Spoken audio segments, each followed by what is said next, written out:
Avec cette quatrième partie sur la map Night and Day, nous allons nous intéresser à la création de l'eau qui ruisselle sur les colonnes. Si l'on ouvre donc l'éditeur de Kismet et que l'on se concentre donc sur l'éditeur Matinée, vous voyez qu'à cet endroit, nous avons ici le matériel qui est utilisé pour faire la pluie. Si l'on suit donc ce lien, on constate que l'on arrive de nouveau sur un matériel intensier. Donc là, on commute de game à l'éditeur et on voit que c'est ce matériel intensier ici qui a été sélectionné. Alors, touche F4 du clavier pour voir les propriétés donc de ce matériel, où vous cliquez deux fois sur l'icône. Ensuite, on remonte et on voit que on a de nouveau affaire à un autre matériel intensier dans l'explorateur de browser. Alors, on peut cliquer deux fois dessus pour ouvrir le matériel intensier. On voit qu'il est créé ici, vous voyez, avec le parent qui se trouve à cet endroit, donc dans l'éditeur.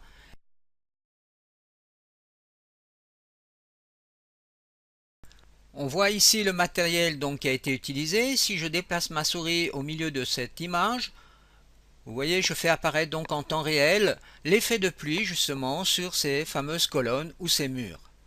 On revient donc dans l'éditeur de matériel intensier et l'on regarde comment la magie s'opère. Alors ici je développe les paramètres scalaires et vous voyez ici j'ai une variable qui s'appelle pluie, rain, que je retrouverai justement dans le Kismet. Pour voir l'effet en temps réel, il faut que je clique ici sur cette icône, sur ce petit joystick, et ensuite je change ici la valeur et je mets par exemple 1. Et on voit tout de suite que la pluie apparaît. Donc il suffira d'agir sur cette valeur pour avoir deux effets différents, l'un avec pluie et l'autre sans pluie. Si l'on va dans l'éditeur de Matinée et que l'on développe donc ce groupe, vous voyez ici que j'ai la notion de matériel de pluie, donc c'est le matériel intensier, et là j'ai la variable scalaire, donc vous voyez qui porte bien le nom rain, donc pluie. Et ici, vous avez ici des points qui vous permettent justement de changer le fait que la variable maintenant devrait être ici à 1. Alors cette value, et l'on voit qu'elle est à 1. Donc c'est pour cela qu'on obtient ici cet effet de pluie. Donc ce paramètre va donc varier tout au long de la timeline. Alors si je déplace ici le curseur, on voit donc les différentes situations avec la pluie. Maintenant, on peut mieux voir ici aussi l'évolution de ce paramètre. Alors, vous cliquez à cet endroit pour faire apparaître ici dans l'éditeur de courbes, vous voyez les transitions et les différentes valeurs de ce paramètre. Alors, profitons de cette situation pour apprendre quelque chose de nouveau. Vous voyez ici que je peux supprimer donc l'éditeur de courbes ou l'activer. Et ici, je sélectionne en somme le paramètre qui m'intéresse. Là, je suis sur le mouvement de la caméra 4. Alors, maintenant, je désélectionne. Je vais mettre sur le matériel scalaire ici. Donc là, on voit l'évolution, mais pour recentrer le tout, vous pouvez cliquer sur ces boutons, vous voyez, pour dilater donc la courbe dans la fenêtre, et là dans l'autre sens. Ici, à chaque point, vous avez ici une tangente, donc vous pouvez agir sur la tangente, c'est-à-dire sur la courbe, vous voyez, à cet endroit. Donc vous avez beaucoup de possibilités de variation des paramètres. Vous avez aussi ici la possibilité d'utiliser des paramètres préconfigurés. Alors si par exemple je fais linéaire, eh bien je vais être par exemple de ce point à ce point linéaire, ou bien un effet de courbe. Ouvrons maintenant l'éditeur de matière et essayons de comprendre un peu comment cette matière a été créée. Donc ici je peux me mettre ici en real time, donc là on voit dans la fenêtre preview donc l'effet de la pluie, et ici vous allez mettre en real-time les modules qui se trouvent donc ici pour créer cet effet de pluie. Là, on voit donc la complexité de cette matière. Alors nous allons nous intéresser à certaines parties ici. Alors première chose, si je vais sur le matériel previewer, je vois que je suis en blend mode opaque et le mode d'éclairage est Phong. Ensuite je vais ici désélectionner la normale. On va tout de suite voir l'effet ici dans la texture au moment où je coupe le lien. Vous voyez, il y a moins de profondeur donc dans la texture. En somme, il y a moins de relief. Nous avons déjà vu donc la technique d'une texture normale qui crée donc du relief sur la texture. Alors si ce n'est pas le cas, je vous renvoie au cours pour débutants, un cours de 8 heures sur le moteur UDK. Ensuite, je coupe encore ces deux liens, donc la lumière spéculaire. Et vous voyez, je me concentre uniquement sur la partie diffuse de la matière. Alors étudions donc cette partie. Donc ici, je suis le chemin qui m'amène donc sur ces modules ici.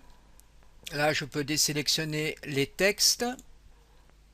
Alors là, on a un module qui est intéressant. Donc c'est un module de texture, un texture simple. Voilà la texture qui est utilisée, qui est justement utilisée pour faire cet effet de pluie à cet endroit. Ensuite, on retrouve ici ce module qui permet justement de changer la valeur donc du paramètre scalaire. Alors, si ici je mets 0, eh bien, normalement, il n'y a plus de pluie, ce qui est le cas. Et si je mets 1, eh bien, j'ai l'effet de pluie qui est créé. Alors donc, on voit que ce paramètre agit ici dans un multiplicateur. Ici, ça rend la chose négative. Là, non, on a de nouveau un multiplicateur. Bon, disons, on ne va pas entrer dans les détails. On va essayer de comprendre en gros ce qui se passe. Par contre, vous voyez que là, le paramètre n, donc à travers cette chaîne ici, attaque l'additionneur qui lui-même reçoit donc le texture simple et à travers ce fameux multiplicateur, donc ce paramètre qui se trouve ici. La partie intéressante donc de cette matière se trouve à cet endroit avec un texture simple ici. Voilà l'image qui est utilisée pour créer ces effets et qui est utilisée ici à travers des masques pour créer ces différents styles d'animation. Alors forcément, pour avoir une animation, il faut un timer. Alors le timer, eh bien, il se trouve à cet endroit ici. Il passe à travers ces modules pour attaquer ici l'additionneur qui redistribue ceci sur les masques. Et vous voyez que ici, l'utilisation des masques, par exemple, ça laisse passer le canal rouge et le canal vert, et ici le rouge et le bleu, et l'autre, dans les deux autres, le bleu et le vert. Ensuite, ce timer, par exemple, si vous voyez, je coupe le lien ici, et que je prends directement la valeur du timer sur ce multiplicateur, on voit ici la différence sur la façon dont la pluie est diffusée sur la matière. Une autre partie qui est intéressante, c'est ici justement sur cet additionneur, le lien avec cet autre additionneur. Alors je couple simplement le lien dans un premier temps et je rajoute ici une constante de 1 sur l'entrée de l'additionneur. Là, on voit donc cet effet qui est en somme dû à ces modules qui se trouvent ici. Alors, vous voyez que là, je vais rajouter donc ce lien comme ceci. Donc, l'effet final est fait à cet endroit grâce à cette texture simple. Regardons ici la texture qui est utilisée. Voilà le type de texture qui est utilisé à cet endroit, qui ressemble un peu à une goutte d'eau. Ensuite, grâce au panner, donc ce qui nous permet de faire des panoramiques soit en X, soit en Y. Alors ici, vous avez une panoramique sur l'axe des Y. Et là, vous avez un autre panner avec une valeur un peu plus petite. qui est appliqué donc sur ces deux textures SEM qui lui-même rentre dans un module d'interpolation linéaire comme on l'a vu par le passé, donc qui crée cet effet supplémentaire. Alors maintenant on peut se poser la question comment est fait cette texture qui apparaît ici à l'arrière. Eh bien c'est fait grâce à ce module qui se trouve ici. Donc si je clique dessus, vous voyez que j'ai une texture qui est appliquée dans ce module, et comme par hasard cette texture correspond justement au fond qui se trouve ici. Alors vérifions en changeant de texture. Prenons par exemple cette texture que l'on applique à cet endroit. Et vous voyez que donc la texture à l'arrière a changé. Donc ceci va nous permettre d'utiliser donc de nouveau ce matériel et de créer avec des textures différentes et un effet de pluie donc sur différents types de matières.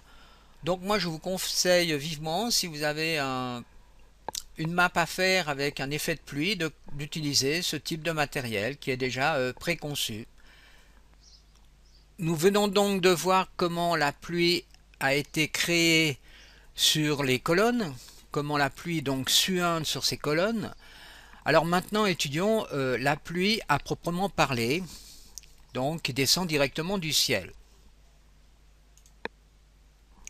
Intéressons-nous donc à cet acteur matériel intensier. Alors pour petit souvenir, il se trouve à cet endroit, dans l'acteur classe, dans les catégories qui ne sont pas classées, vous avez ici le matériel instance actor. Alors, on ouvre les propriétés, je clique deux fois sur cette icône, ceci me renvoie sur le matériel intensier à proprement parler, j'ouvre donc son éditeur, et ensuite vous voyez ici que j'ai un paramètre REN, donc si je mets ici 1, eh bien la pluie apparaît donc dans le preview. Attention de bien être en real time ici. Alors je mets 0 et je remonte sur le parent qui se trouve à cet endroit et l'on va ouvrir donc l'éditeur de matériel et voir plus ou moins comment a été créé donc ce type de matière. Alors, première constatation, vous voyez que ici nous avons affaire à une matière émissive, c'est-à-dire une matière qui émet sa propre lumière. Ici on joue sur son opacité, donc ce qui va nous donner cet effet de transparence, et là on a de nouveau la normale qui est appliquée ici à la texture pour donner un peu plus de relief. Maintenant on regarde donc dans le matériel preview, on voit que les caractéristiques ici se trouvent en blend mode, nous sommes en mode transparent, et puis le modèle d'éclairage est un modèle sans éclairage. Alors regardons comment la partie émissive a été créée. Donc je remonte, je passe ici dans un multiplicateur. Donc là, pas de commentaire, je continue, j'arrive ici sur un texture simple, je regarde la texture qui est utilisée, eh bien, comme par hasard, c'est la même texture, un peu, donc une texture d'eau qui a une réflexion, qui va nous donner donc cet effet ici de pluie. On retrouve donc ici sur l'entrée UV du texture simple. Alors si vous vous souvenez, donc l'entrée UV ce sont les textures de mapping en X et en Y. Eh bien on retrouve un module réflexion vecteur qui nous permet justement de calculer les trois vecteurs X, Y, Z de la photo qui va être réfléchie sur la surface normale de l'objet qui se trouve ici. Alors la surface normale, c'est le vecteur perpendiculaire à la surface. Pour mieux comprendre, effectuons cette expérience. Je vais déjà ici couper l'entrée émissive et je vais relier donc la sortie du texture SEM sur l'entrée diffuse. Ensuite, il faut changer bien sûr dans le module préouvert la façon dont le modèle est créé. Donc ici je vais mettre opaque et je vais mettre en mode fong. Donc là, le module mask extrait en somme la valeur xy du module réflexion vecteur qui calcule donc les trois vecteurs x, y, z. Donc là, on a xy, on a un multiplicateur et on applique ceci sur les entrées UV, donc le texture mapping. Alors changeons par exemple la texture. Je choisis donc ce type de texture. Et là, bien sûr, j'ai supprimé ici la normale qui donnait cet effet de pluie. Donc, ici, si on se met comme ceci, voyez, on obtient donc une réflexion de la photo sur le modèle. Je reviens sur l'original et cette fois-ci, je coupe ici le lien sur l'opacité. Alors, donc, l'effet de pluie est fait à cet endroit.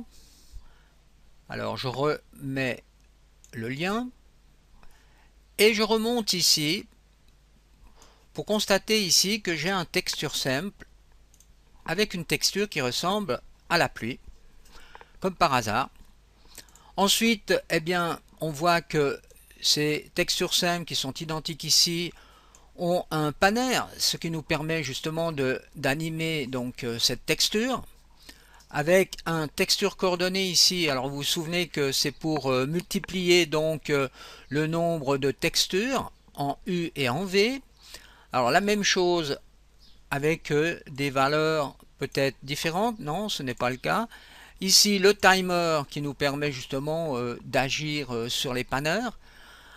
Donc ici l'additionneur additionne donc les deux textures ici qui sont animées. On rentre ici dans ce multiplicateur, on va dans un autre multiplicateur et ici on a le fameux paramètre qui active ou désactive la pluie. Si je mets 0, la pluie est arrêtée. Par contre, si je mets 1, la pluie est activée. On constate donc ici que sur ce multiplicateur, on a aussi une autre entrée qui est utilisée ici par une autre texture. Alors cette texture en somme est là pour donner encore un peu plus de réalisme donc à la pluie. Donc elle est appliquée sur ce multiplicateur et ensuite ce multiplicateur rentre donc dans l'opacité et joue sur l'opacité de la pluie. Alors si on regarde ici la partie normale donc de la texture, ce qui nous donne donc du relief à la texture, eh bien on voit ici que l'on utilise comme par hasard des textures normales de la pluie. Alors, ces textures sont aussi activées par ces deux panners qui nous permettent donc d'animer la normale, bien entendu, pour qu'elle suive aussi la pluie correctement. On peut encore rajouter ici que le module caméra vecteur est un module qui génère une valeur vectorielle donc à trois canaux, donc x, y, z, qui représente en somme la direction de la caméra par rapport à la surface. Bon, nous venons donc de voir comment on peut créer de la pluie. Donc en conclusion, on peut dire aussi que l'on peut utiliser ce type de matière pour faire de la pluie. Donc c'est de nouveau une matière qui est préfabriquée. On peut éventuellement faire quelques petites corrections sur les modules pour obtenir une pluie un peu différente. Alors regardons maintenant comment a été créé le brouillard dans la map. Donc c'est la sortie Fog qui, vous voyez, commande un acteur HideFog qui est un acteur qui va nous permettre de créer du brouillard. Alors je clique deux fois dessus et je retourne dans la map. Donc voilà l'acteur qui nous permet de créer le brouillard. Vous retrouvez donc cet acteur dans la classe des acteurs, donc dans le browser, à cet endroit, donc sous Fog, HideFog. C'est celui-ci qui est utilisé à l'heure actuelle dans cette map. La touche F du clavier nous permet d'activer ou de désactiver le brouillard dans la map. Alors si on regarde dans l'éditeur de matinée, on voit que l'acteur HideFog est piloté par les variables la couleur donc du brouillard et sa densité grâce à ces points. Ici vous avez ici la courbe donc de la couleur du brouillard par rapport à la timeline. Si maintenant on développe les propriétés donc de l'acteur HideFog, composante, Vous voyez ici la couleur qui est utilisée à ce moment dans la scène, la densité aussi qui est utilisée. Alors déplaçons-nous un peu plus loin dans la scène, par exemple à ce moment-là. Alors je referme les paramètres et je les rouvre. Et vous constatez que la couleur est passée vers le vert et que la densité a changé. Donc les deux paramètres light color et densité changent bien tout au long de la timeline. Nous voyons que dans cette map est utilisé deux types d'acteurs pour créer du brouillard. Donc le high fog, celui que nous venons de voir à l'instant, et qui a donc ces paramètres qui sont ajustables, donc la densité, la brightness aussi, la puissance lumineuse, la couleur du brouillard, et ensuite ici vous avez deux paramètres, la distance à laquelle le brouillard va apparaître et la distance à laquelle le brouillard va s'éteindre. Eh bien, il existe un deuxième type d'acteur pour créer du brouillard, c'est ce que l'on appelle l'exponentiel high fog. Alors, propriété, voilà. Eh bien ici, je vais désactiver cet acteur. On voit donc l'effet dans la scène. Maintenant, regardons la différence entre ces deux types de brouillard par ces deux images. Donc nous voyons ici dans cette première image l'action du high fog. Vous voyez ici que vous avez en somme une surface qui se comporte un peu comme un verre. Par contre, l'exponential high fog a une répartition du brouillard beaucoup plus réaliste. Donc voilà ici les différents paramètres sur lesquels on peut agir. Alors donc la densité du brouillard. Alors par exemple si je mets 1, vous voyez que j'ai un épais brouillard. Alors par contre si je mets 0,08, donc le brouillard est moins intense.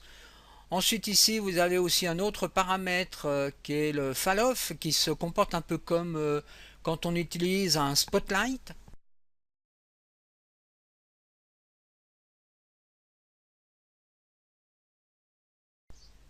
Ensuite ici vous avez la couleur. Alors là je viens d'accentuer certains paramètres, donc le fog, l'intensité et le fall-off. Alors ici par exemple agissons sur la distance de départ du fog. Alors si je mets par exemple 5000, eh ben, le brouillard va commencer extrêmement loin. Donc mettons 2000.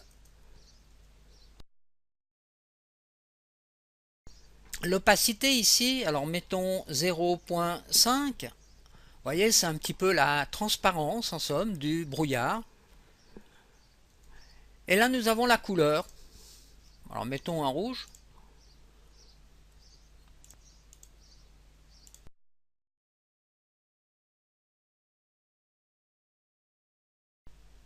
On retrouve donc cet acteur dans l'acteur class à cet endroit. Alors étudions maintenant le paramètre du vent, donc wind. Donc vous voyez ici l'acteur qui est utilisé. Je clique deux fois dessus pour le faire apparaître donc dans la map. Voilà, c'est ce paramètre qui se trouve ici. Alors ce paramètre bien sûr se trouve dans l'acteur class, sous Win, et ici vous avez la possibilité entre deux acteurs. Nous utilisons donc dans cette map le type d'acteur directionnel, source, donc qui va agir dans toutes les directions dans la map. Alors essayons d'agir sur les paramètres. Alors pour cela je vais déjà bloquer cette fenêtre ici pour pas qu'elle se ferme. Ensuite je vais me mettre en mode game. Et puis je vais appuyer sur la touche F du clavier pour enlever le brouillard, car c'est pas le brouillard qui m'intéresse dans le cas présent, mais plutôt la végétation et le vent sur les arbres. Alors commençons par agir sur le premier paramètre ici qui est la déformation. Je vais mettre 20. Là on voit vraiment une déformation maximum de la végétation. Alors revenons sur 2. Maintenant, ajustons la vitesse, mettons 10. Et changeons peut-être aussi la fréquence, ici mettons une fréquence de 5. Donc en somme, là c'est l'association de la fréquence plus la vitesse. Donc il faut faire des tests pour voir en somme ce qui se passe dans le preview et régler les paramètres comme on le désire.